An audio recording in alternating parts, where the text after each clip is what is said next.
This conversation is sponsored by Mary Nazal Bataine.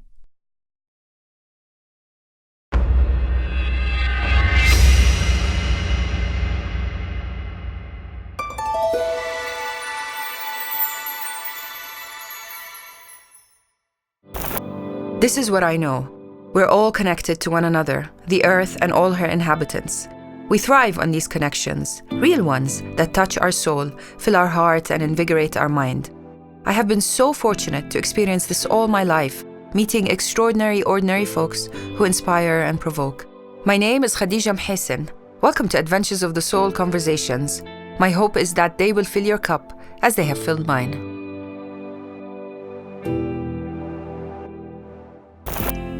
For most of my time in America, I blocked out all the poverty and the issues that were there. And I was just shocked. I was just shocked that the level of poverty that could happen in the United States. The kids that I started coaching, some of them didn't have food at home. They didn't have clothes. And I was just like, and it was 5 miles from where I lived. I know the resources I had was like, I could play, I could coach them, I could teach, those were skill sets I had. And I remember taking one of my players home and he was holding his stomach and he's like, oh, I'm hungry. And I thought he was trying to get me to stop at McDonald's or Taco Bell. And I'm like, you're going to be home soon. There's food. And he's like, no, coach, it's that time of the month. Refugees in America show everything that is good about the system and everything that is bad about it. But if your team is hungry, they can't play. If a player on your team is worried that they're going to get kicked out of the apartment, they can't play. Feeding them was just a Band-Aid solution. There's 65 million refugees, right? Yes. And this is the suffering. This is what's going on. And for me, it's like I had 16 to 20 kids to worry about and then start carving away a little bit at every problem. I couldn't do everything. You can't tackle the problem all of it at once. It's like you start with one and then you learn more and then you tackle the second part. My work is social justice. We're trying to get refugees from a position of pity to a position of power and privilege. And then we have a responsibility to share what we know with everybody else. Because then if they can help their 30 or 100 kids and everyone helps, then that 65 million is less overwhelming. Some of my players had been in the country 3-4 years and could not read a word. And it shook me, I think more than anything else, because I know the power of education. And I felt I was 1 degree removed. If I didn't have an education, I would be in the same exact position that these families were in. If I couldn't speak English, if I didn't have a college degree, people would treat me the same exact way. And we started at the beginning, so you start with the letters of the alphabet, the days of the week.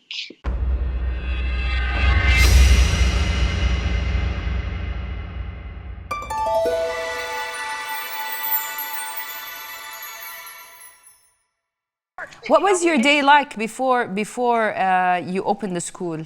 What was your day like? You would coach? Did soccer come first? Food? I would coach and then I would tutor and then I would go home. So how many hours were you spending with the kids? With the kids, about 4 to 5 hours a day. Every day? Every day. Yeah. And you started out with the boys before the school opened. The school included girls after? Yeah, so I believe when you're trying to tackle a problem or help people is you have to learn from them. You have to understand what the causes are from them and their needs, not impose your needs on them or, well, I'm going to make myself feel good, so I'm going to teach art today. And I'm like, they don't want art. They want to play soccer. So, and with the girls, it took a while for the parents to buy into it.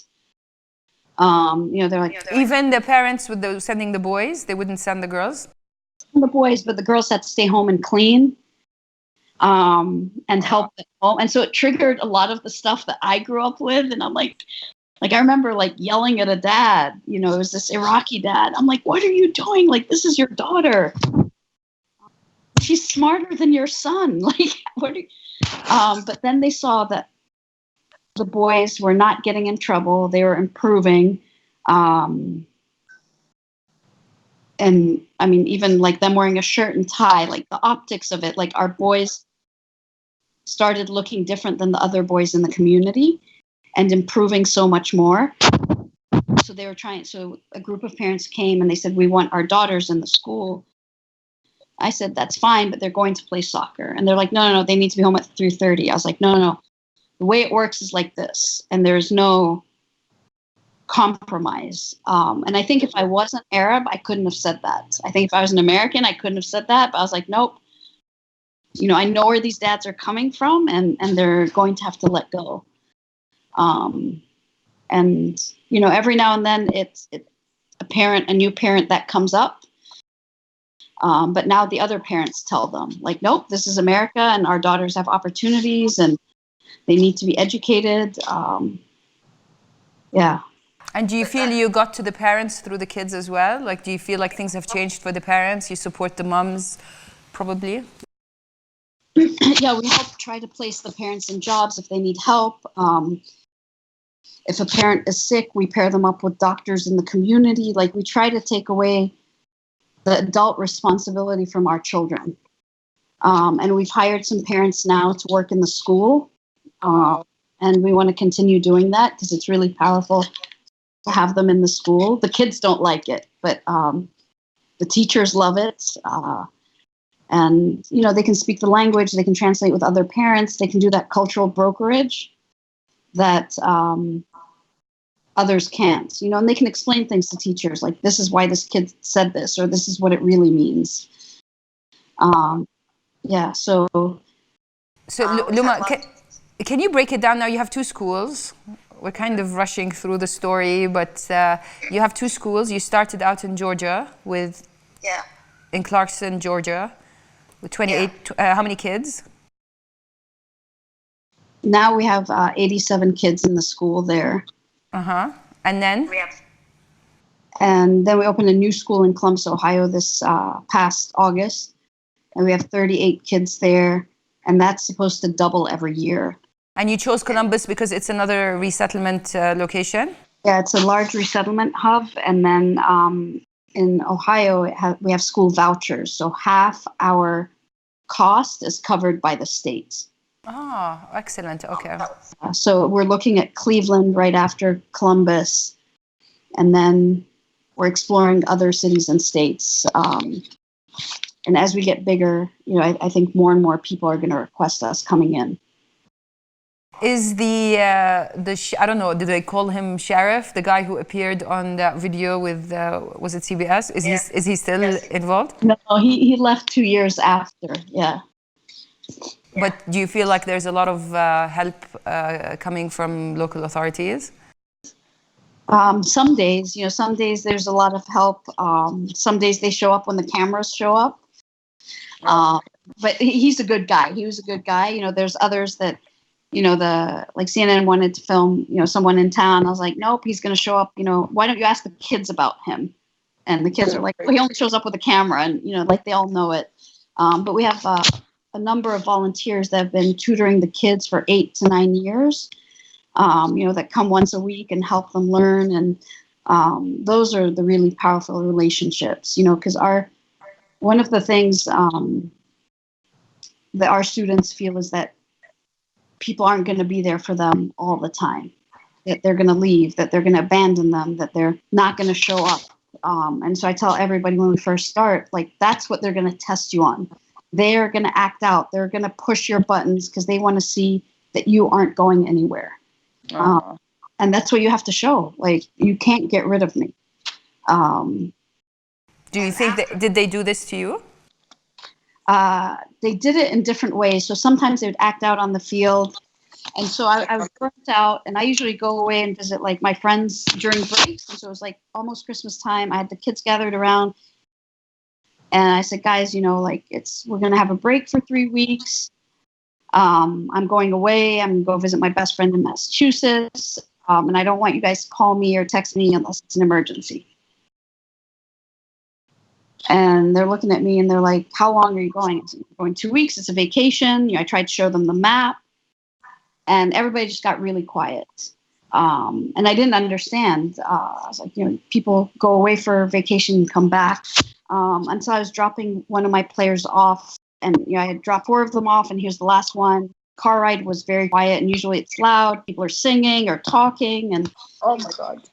and I turn, and he has tears coming down his face. I'm like, what's wrong? And he's like, you're leaving and you're never coming back. And I'm like, what? And he's like, what's going to happen to the Fugees family? And at that point, we were just the Fugees. Like, that's how the name came. And I'm like, I'm coming back. Like, I explained to you, like, I'm going away. I'm going to visit a friend. And he's like, no, you're never coming back.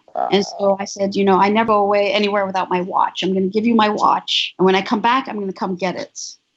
And he was like, okay. He's like, can I call you? I was like, you can't call me, but I will come back. And he did call me. He called me every day to ask what time it is. He's like, what time is it? I was like, I don't have my watch. You know, it was like this playful thing.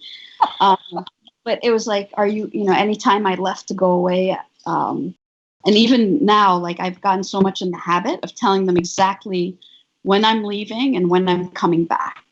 Wow. Yeah.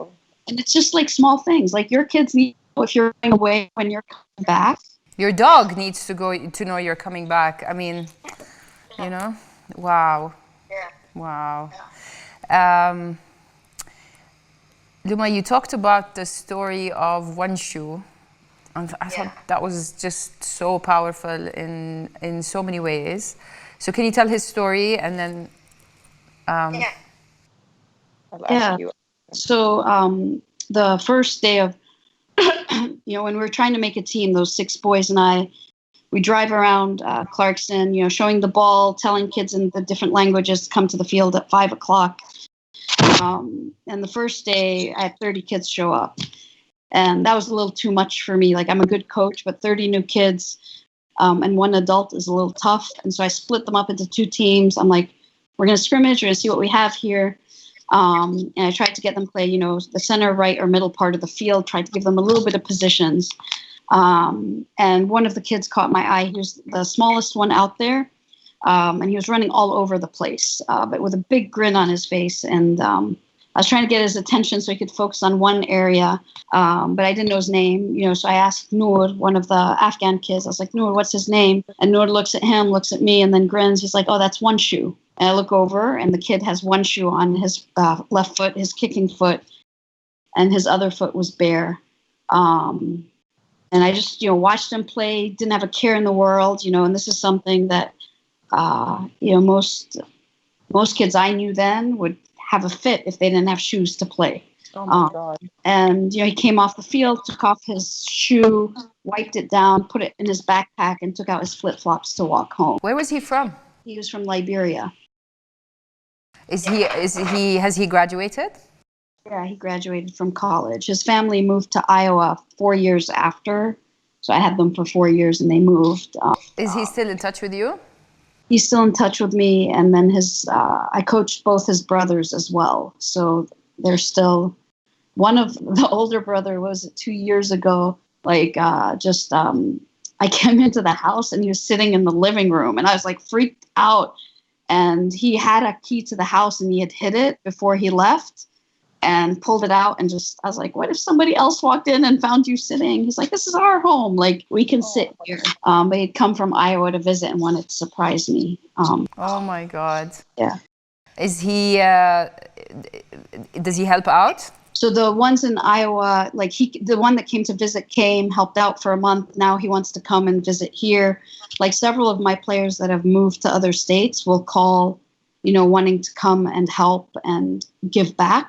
Like Baba was on break from college and he came and stayed for a month and was at school every day. Can you tell the story of Baba, since you mentioned Baba? Because it wasn't filmed, our conversation. I don't know where his story starts.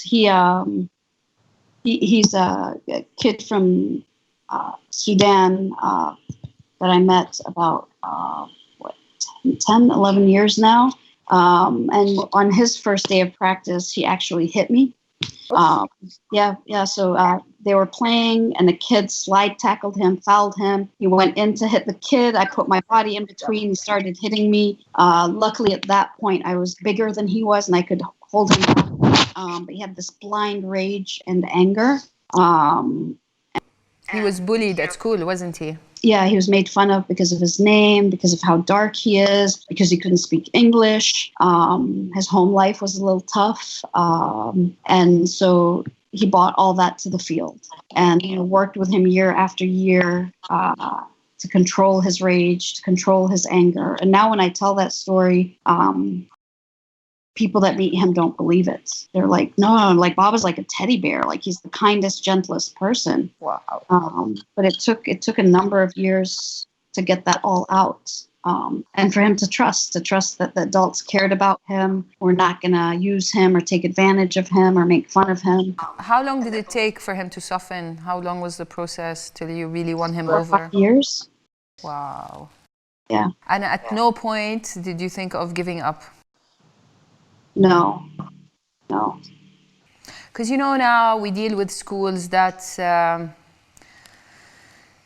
I think they try for a few years to contain behavioral issues, and then, you know, you get called in as a parent and told that we can't re-enroll your kid because your kid has behavioral issues. And it makes me wonder, you know, because behavioral issues are obviously symptoms of something. Mm-hmm. And whose role is it, you know, if the schools give up on the kids? I think it's like on the school. Like you find out what the root of the problem is. I mean, I had teachers tell me when we took Baba in from his public school, his teachers like, you're wasting your time. This one's not going anywhere. And maybe that was what made me not give up on him. Like someone's challenging me. But he wanted it. Like you saw those moments of like when he became a child. Like you saw it on the field when he would hug his teammates, you know, like those glimmers came. Like, I'm not saying that there aren't kids where I said, I can't do this. And that usually comes when they're harming other kids in our program. And we've tried everything we could. But when you see that there is something there that they want, and I think you can see it with the majority of kids, you just have to find it. Like you have a responsibility not to give up. And sometimes, like, it's the families where their parents have given up. Yeah. But then who even those, if the school gives up, the parents give up, where do these kids go? Who has these kids back? Do they go into cages like what's happening now? And, you know? They do. They go into jail. Like what we've seen is they go into jail. But that's why it's like we need to invest earlier in them. Like I mean, if we'd gotten to Baba before that full rage, when he was like, imagine if we got him at 6, it would have been much quicker and easier. Yeah. But then this is something you can't control. Obviously, with refugees, you can't control. No, you can't control. We can control the trauma we cause, though. We can control the reason why they end up being displaced. We're responsible for that. We are responsible for that. And I think that's what I find very inspiring about your story, Luma, is because we live in one of the largest host countries, refugee host countries. We still have them in cages and, you know, like open air prisons. And and I think you have hit a nerve for me because they're right around, like they're in my neighborhood, you know. Yeah. I don't think there's a language issue. There isn't a cultural issue, but I think we feel handcuffed because it's overwhelming. Yeah. And you've simplified it. You broke it down into, I have 16 kids to take care of, and I'm going to take care of them in every aspect. Starting That's with your family. That's your family. That's what you do for them, you know. And instead of looking at the million that we have in Zatari, like carve out like one block, and then somebody else will take the next block. And you know, like that's how it should work. It shouldn't be the responsibility of one government or one person. Is like, you know, like if you and like 10 friends took up 10 blocks, that would change for those like 100 or 200 people. You change their lives. You change the path. You change the trajectory. You change everything. Luma, I know I saw somewhere that they're like Universal Studios are interested, like they're doing a movie or something on your story. I wonder, I know you don't like any of this, and you know, I think it's an awesome story though. Have you ever had time to sit down, because you say you're in social justice, to sit down and document this? Have you thought about writing a book? Have you thought about any thing, like any kind of reference for it? I've thought more about it now. I think there's two reasons now. Because the environments, we don't have any stories out there that humanize refugees, immigrants, Muslims. Like, we don't have that out there. And we have it all in one story, you know, not in let me bring from here and here. And then I've started sharing my story more with my students and my children. And Layla, she's only 4, but she asks a lot of questions. And I feel I need to tell her the story, like because it's her generation that is going to have whatever we leave. Because there's a story, there's part of your personal story as well. I get the sense that is not complete, that you don't know all the details of your grandfather's persecution before he left Syria. And I am also just assuming, but I'm sure there's a lot of that, like from your mother's experience as well, that you don't know about. Well, it was funny because I was like talking to her because she's like, you know, you always talk about your grandmother. You always talk about. I was thinking of that too. Why don't you talk about me? I said, Mama, like, you've never identified as a refugee. And she's like, I'm not a refugee. My mom is. And I'm like, you were in the same car, you know? And she's like, yeah, but, and she couldn't, like, she doesn't want that identity, you know? And I was like, and I said, everything I learned about Syria, I learned from my grandmother, not from you. And I think, and that's one thing that's made me really focus on with the kids, is for them to love the countries they're from and understand why, so they're not rejecting it. But I was talking to her last year, and I don't know how it came up, but like, we were in Lebanon, like when the civil war broke out, and she put me in a car and we went to the airport, and I mean, there were bombs flying everywhere. And she's like, but I had to get you out. Like, I would do anything to protect you. And I was just like, why have you never told me this? She's like, didn't I tell? And she had never talked about it. But what a mother would do for her child, like, we're seeing it now, every day. And I think there's more to like dig out from their story, because I think a lot of people that experience, whether it was Syria or Iraq, they block it out. They don't want to talk about it. They do. But then it's up to the generations after to heal that line. You're healing your mother, you're healing your grandmother. I mean, what you're doing now is you're just closing the circle, and you're also healing all the pain. I don't like to go too woo-woo, but really, I mean, it's just an incredible story.